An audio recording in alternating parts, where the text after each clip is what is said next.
whether you think it's the biggest lump of paper you've ever seen in your life, or you actually really enjoyed it, it would be great if you reviewed it.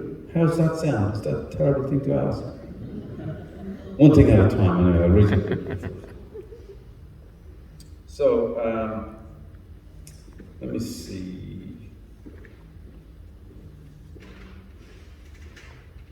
I'm still getting used to this part of it. Picking out a couple of pages is like singing a line of a song to give you a flavor of the song. Okay, I know I should use bookmarks too. Shouldn't I?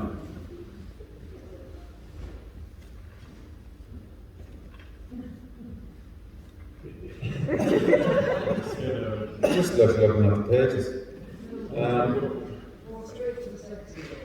Straight to the second book. Oh, the sexy bit. The sexy bit.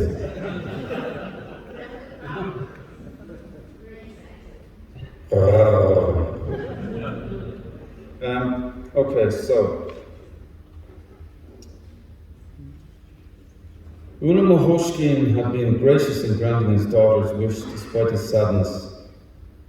"You're an honest young man," was the compliment he had given his son to be. But what would he say now, Padraig asked himself. Looking across at Koch, Padraig foresaw the struggle he had thought he could save her from.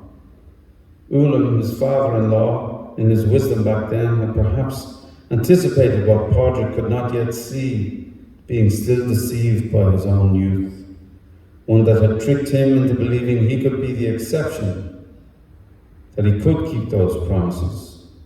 And for a while, even after the rocky start when they'd come here to Dirree, it had almost seemed possible that he could live up to them. But up until this point, all their married life had been a struggle.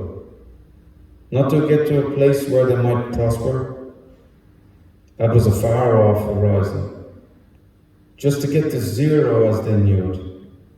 Balance, equilibrium, however hard that would be, that was the goal. And they had almost got there, Padraig thought, staring into the embers between them. They had survived the impossible. They were gone to the roads and came back. They had got a chance and took it. Human kindness and the will of God had saved them from the brink and helped them back to their feet. They'd settled here in this place, a cabin of their own, a foothold from which to climb their way back from the abyss. They had worked and worked to eke out an existence one day at a time, fasting and measuring and stretching, one day, then another, holding out until the all-promised harvest would come, a harvest of their own that with God's help would take them out of the way of harm. We had a bad first year, but we persevered and we got through it, me and you, Koch, and our little ones. We can't have endured all that for nothing. Can't have survived it to fall now, not like this.